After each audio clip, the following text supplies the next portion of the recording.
Sri Lankan Minister Jeevan Thondaman is with the federal for sharing his views on India-Sri Lanka relations. Today there was a very important meeting between President Ranil Wickremesinghe and Prime Minister Narendra Modi. You also participated in the meeting along with the Sri Lankan delegation.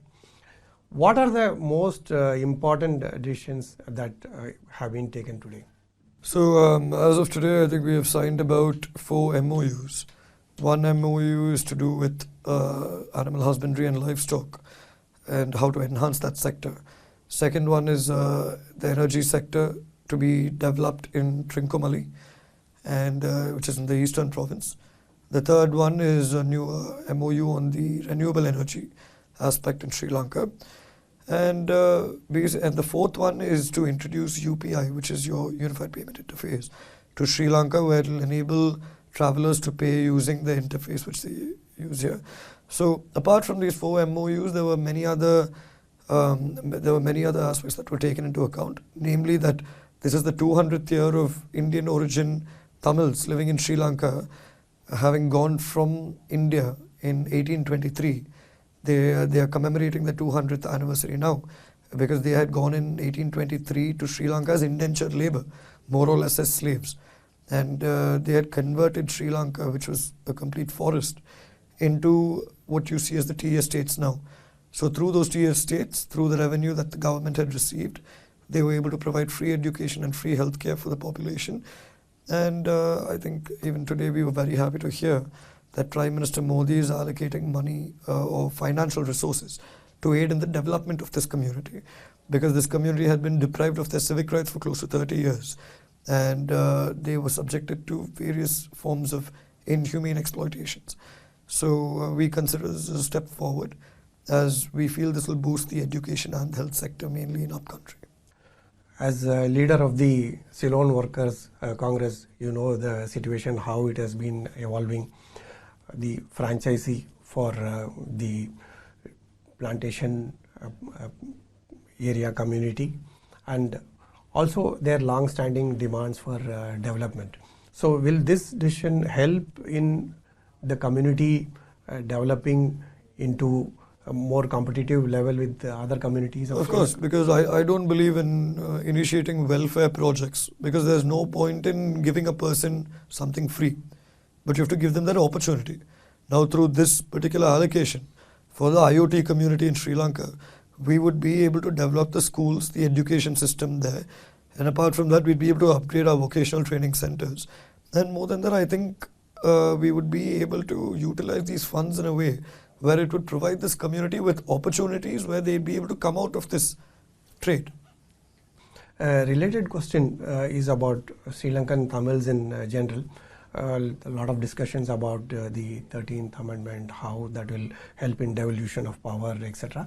What is the roadmap in that regard? As far as the 13th Amendment is concerned, many people are unaware of what the 13th Amendment actually is. Because within Sri Lanka, 13th Amendment, the President, His Excellency Ranil Wickremesinghe, had already given his proposals, where he said we will do the full implementation of the 13th Amendment, subject to certain issues here and there, concerns which will be raised later. But at the end of the day, he has taken a step forward where he is willing to implement the 13th Amendment, and that should be seen as a positive sign. But right now, I need to clarify something. This 13th Amendment is not something that is only useful for the Tamils of Sri Lanka. 13th Amendment in its essence is the finest form of democracy. It will devolve power not just to the Tamils in Sri Lanka, but to that province, to that council, to that chief minister, whereby that chief minister can cater to that particular community, be it Tamil, Muslim, Christian, Sinhala, whatever you are. So at the end of the day, you need devolution to take things forward. So the President, His Excellency, has given his views on the topic right now, and we have given our proposals as well. I'm fairly confident it will be implemented before next year. Okay. To implement that, to give powers to the province and also to the local bodies, you have to have elections, conduct elections. So when is that likely to happen? No, to be fair, I think elections will be conducted with the implementation of the 13th Amendment, because implementing the 13th Amendment means calling for provincial council elections. So again, like I said, hopefully within the next year, but I'm fairly certain I'm fairly certain it would be before next year. Okay, one related question quickly is that the economic crisis faced by Sri Lanka was one of the reasons why elections could not be conducted during this period. Is that situation See, we have to changing? accept one thing. Whichever country it is, no other country can dictate terms, on moralities and all that. Today, we have certain countries, especially from the West and from the more developed side, telling us that we are wrong for not having elections. But I would just like to reaffirm something, and in that way I'm very grateful to India because they reserved their comment. They did not comment on the matter, and they just wanted people and democracy to prevail, which has. See, I'll just give you an example. In the event of an extraordinary circumstance which is detrimental to the people, we had to see if elections were necessary at that point of time. More than necessary, if we had the resources to conduct the elections. When we don't even have money to get in medicines, how will we have money to conduct elections? It costs 14 billion rupees Sri Lankan to conduct elections. Where will we go for that amount of money? So that was the issue then. But I think now slowly we are coming back up, and I think we'd be able to come to a point where we would be able to hold elections soon. But that again, it would depend on the purview of the public. And I would just like to say the double standards in this. I sympathize with the war going on in Russia and Ukraine, and I would want it to stop as well due to the lives that are being lost. But Ukraine, they deferred elections too. And why is that? Because they believe the leadership of Mr. Zelensky is important for this war. Similarly, when we went through an economic crisis where people were also dying, we believed the leadership of Mr. Wickremesinghe is absolutely necessary. One slightly unrelated question about the Indian fishermen. Fishermen from Tamil Nadu and Puducherry have been complaining about Sri Lankan Navy taking action against them, some boats getting damaged, nets getting damaged, etc. And also the fishermen going to jail repeatedly. So is there any discussion to resolve this issue? Yeah, the Honourable Minister Douglas Devananda, Minister for Fisheries, is also here with us.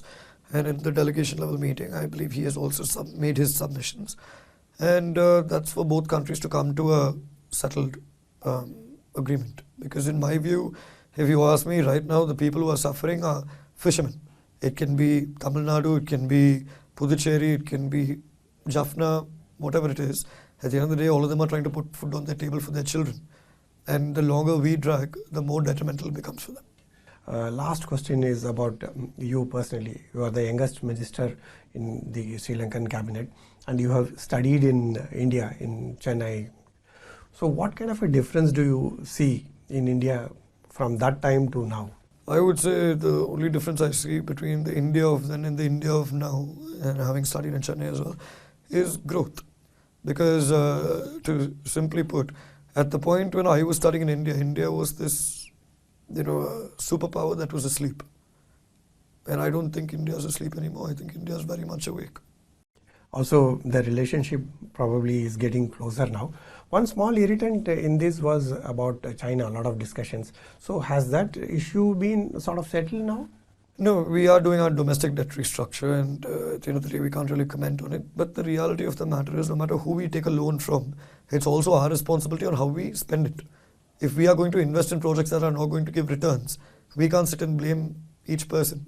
We have to accept the fault. So what many people think is that this whole issue, this economic crisis, is created by the former government, which is not entirely true. The former government accelerated our demise. But the reality is, all governments that had come before, due to mismanagement and populist ideas, they were not able to set this country on a course correction path. You explained the economic part of it, but also the political part of it and the strategic affairs part of it. Political part of India's it, security. Political part of it, it's quite simple. At the end of the day, India is our closest neighbor. As it is, India, they have their border issues mainly arising with other countries. So tomorrow, Sri Lanka, at the end of the day, occupies a very important place in the Indian Ocean. So when that is the case, its strategic importance, we must also learn how to balance everyone and take things forward. We can't get involved in geopolitical power struggles. We are merely there to be a hub and to facilitate. Many thanks for sharing your views with the Federal. That was Mr. Jeevan Thondaman, the youngest minister in the Sri Lankan cabinet. Subscribe to the Federal's YouTube page for more news and updates.